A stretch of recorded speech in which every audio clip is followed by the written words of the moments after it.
munaasabadda 18 May oo sanad walba jaaliyadda Somaliland meel walba ay dunida ka joogaan ay xusaan ayaa sidoo kale jaaliyadda ku nool magaalada Melbourne ee gobolka Victoria ee dalkan Australia waxa ay caawa ku qabteen goobtan iminka aan ku suganahay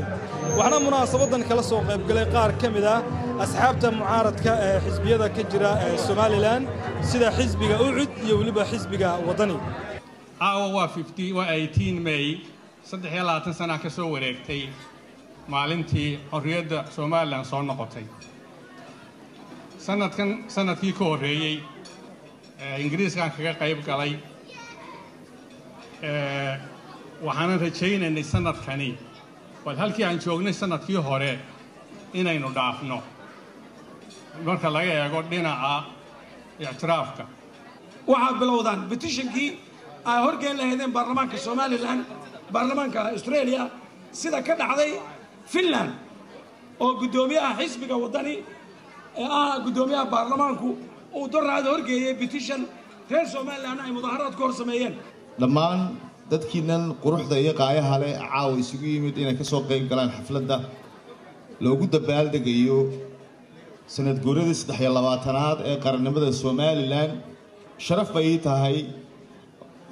inaan halkan caawa idin kala soo qayb galo oo aan idin la joogo habeenkan quruxda iyo qaayaha leh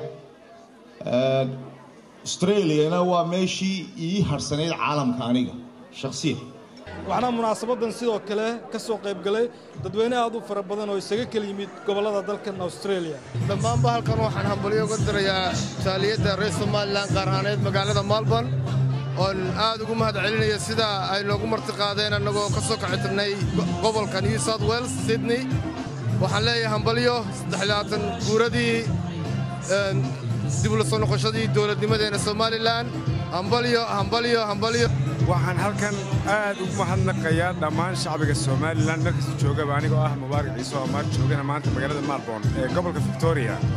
maanta anagoo fursad u helay shabakadda University TV waxaan marka hore halkan ka salaamayaa dhammaan shaqaalaha University TV haddii aan xafladda caawa in 18 May anagoo dabaaldegano oo ah gudoomiyihii xafladda Somaliland Council ee Victoria ee Australia waxaan leeyahay dhammaantiin waxaan aad baa u mahadsantihiin sida qurux badan ee University TV uga soo qayb gashay caawa ay tahay 18 May waxaan ku dhahday 2014 waxaan halkan aad iyo aad uga tahniyadeynayaa dadka Somaliland waxaan aad iyo aad ugu soo dhaweynayaa madaxda nooga timid waddankayagii shacbigayaga dadkaygii dalkaygii waddankaygii dhammaan waxaan caawa hambalyo halkan iyo dabaaldeg sanad guuradii 23aad ee Somaliland waxaan qabanaynaa magaalada Melbourne waxaan salaamayaa dhammaan dadweynaha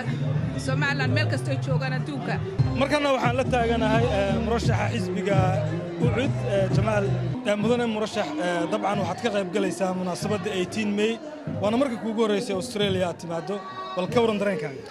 dareenkayga waa mid aad iyo aad u wanaagsan farxad leh dhiirigelin leh dadka reer Somaliland wadiga arkayo caalamka halkii ugu dambeysay Australia bay xafladda weyn ka dhacaysay wadiga arkay meelaha qaar waddanka kama dhacaan xafladda caawa halka ka dhacday runtiina taas waxay muujinaysaa dadka reer Somaliland meel kasta oo ay joogaanba caalamka dabadiisa iyo dalkaba in ay qarannimada Somaliland u dabaaldegayaan hambalyo Somaliland 18 May